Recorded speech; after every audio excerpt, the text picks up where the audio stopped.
Hey, I'm Darryl Fussell, the engineer here at Mallett, and today we're going to talk about lumber versus steel. We've talked about it before, but I'll come at it in a little different angle every time.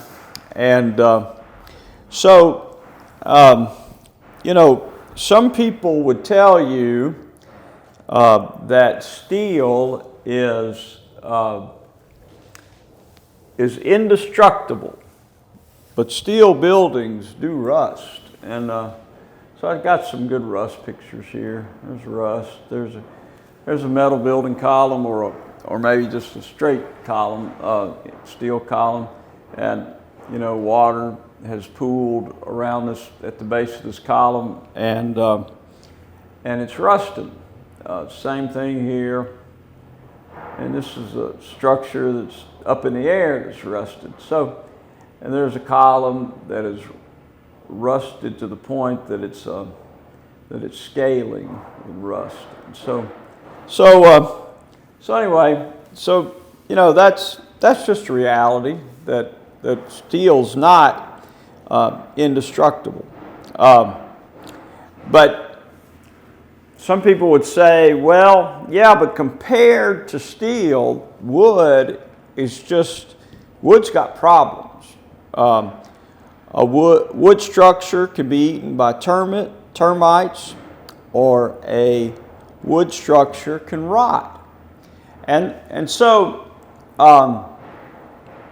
I can't argue with either one of those points, but the Mallett Buildings has solved those concerns. And in fact, we have a belt and suspender answer. So that's what this picture is about. And I don't know if y'all recognize this guy, depending on how old you are, if you're as old as I am. I'm 62. And so this is Justin Wilson.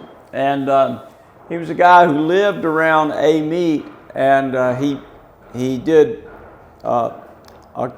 had a cooking show, and he traveled around with a comedy skit, kind of like, he was kind of like Jeff Foxworthy before Jeff Foxworthy.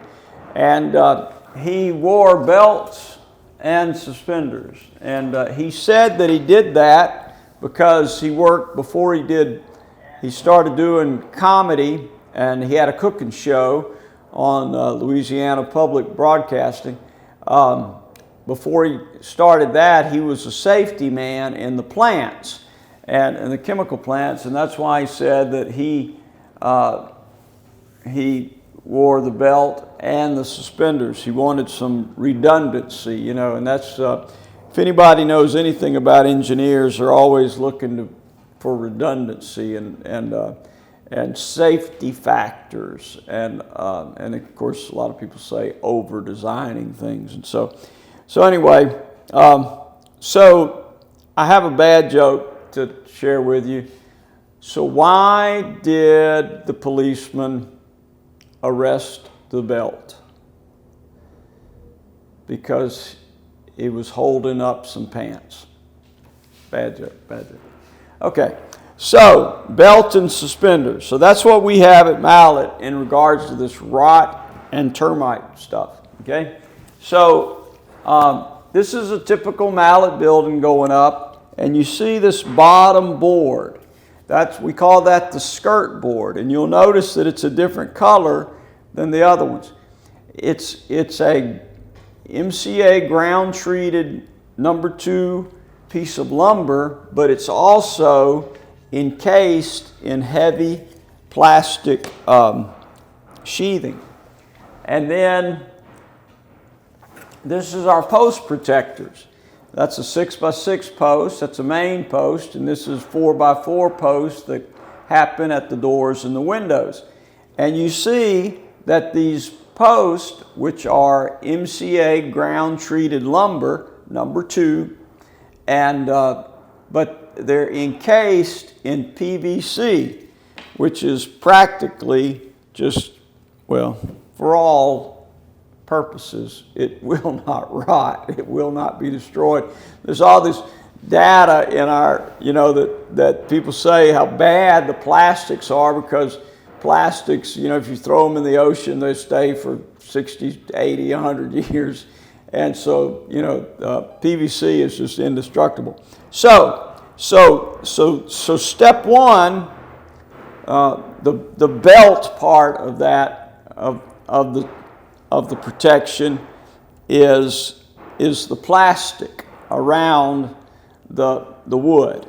And then step two, the suspender part, is the fact that we use MCA ground treated number 2 lumber. Now, so let me just read this to you.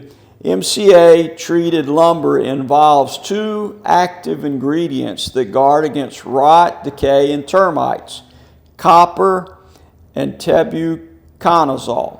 And copper is widely used metal, of course we know, but it's a preservative as well. And this other chemical, tebuconazole, it belongs to the azole family, which you might recognize from products like antifungal cream and stuff like that. And this is proven to be very, very effective against termites and against rot. And so this is how the lumber is treated. And the treatment of lumber has come so far in just the last 20 or 30 years to the point that we can say that the Mallett Building is constructed to provide numerous decades of service. I mean, it will stand right alongside a steel building in terms of its durability over time. Now, the other part about that that's interesting, if I can find this thing, yeah, is I thought this was interesting, and I like to think about this. So a scientist says that a tree is so strong that the sheer force of high winds in most cases doesn't snap its trunk or branches. This natural strength is the result of the innate properties of wood. Wood is flexible enough that it won't shatter, it's stiff enough that it won't break, but it's light enough that it won't buckle under its own weight. As one scientist writes, no manufactured material could do all these things. Plastics are not rigid enough, bricks are too weak, glass is too brittle, steel is too heavy. Weight for weight, wood has probably the best engineered properties of any material, so it is not surprising that we still use wood more than any other material to make our own structures. And so normal wood is very durable. You know, this is, you see, if you can see that, see how it bends and it doesn't break, and we all know that. It's just the way God made it. It's almost as if God put trees on the earth for people to build houses with. And so it's innately strong and durable, but now we're going to put a belt on it. You know, we're going to treat it with this ground treatment, and then we're going to put suspenders. We're going to encase it in plastic. Now, and as you know, all of our complete structure is MCA ground treated lumber, and you will notice if you look at this photo, this plan of our cross section of our building, so the only part of our building that is in contact with the ground is the post and the skirt board. Okay, but the whole thing is MCA ground treated lumber. So I mean, we are belt and suspendering this thing to the max. Okay, so in my mind, because of the way we build this building, we can stand side by side with a steel building in terms of durability over time. Now, so that's the first consideration. But then the second consideration is the cost, okay? So I've got a steel building that'll last a long time, I've got a wood building that'll last a long time. But now let's talk about the cost. And so I got these costs from the internet, and I ran some numbers that I knew to be true.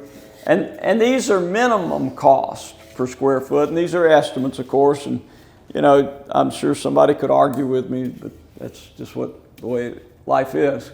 But so the first component of cost for a metal building is the materials, just is the kit. You know, just like a Mallett building comes to your house in bundles of trusses and bundles of purlins, bundles of girts, bundles of sheathing. Well, the same way this metal building comes in a package. So that package of product from the plant costs about $15 per square foot. And of course this can vary, but that's a good price. And then the foundation, that is the cost to form and pour and purchase the concrete. A good square footage of the price for that is about $10 minimum, okay? Then the assembly labor to put together this Lego set of building from the metal building is around $7 per square foot. So, and just for sake of talking, let's throw in about $3,000 for the doors and windows. It could be more. And then let's allow about $10,000 for the gable extensions and wings, okay? Because when you're talking about this first number of $15 a square foot, you're talking about a box, okay? And of course, you know, you can buy a box building from us too. The only difference between a metal building box building and our box is our box looks like a house because it's got a 5-on-12 roof pitch. The metal building guy's box looks like a shoebox because it's got a 1-on-12 pitch, okay? So, but anyway, so that's, if you add these numbers up, that's $32 per square foot plus about $13,000. And so if you take a 40 by 60 building and you just do the math, that gives you a price of about $90,000. Now, what about us? You just saw Tyler tell us all these specials, and you will see that our specials currently beat that cost by enough to buy a golf cart to put in the building, a jet ski to put in the building, and a boat to put in the building. And so the comparison between steel and mallet, obviously the good way to go, the wise way to go is with the mallet building. Now, what about comparing our mallet building, our wood post frame building, to other competitors' post frame building? And we talk about this all the time, but it's just real briefly. You know, some of our competitors don't use post protectors. Some of them don't encase the skirt guard in plastic sheathing. Some of them use smaller members. You know, we talk about these 2x12 truss carriers. We talk about our 2x8 trusses.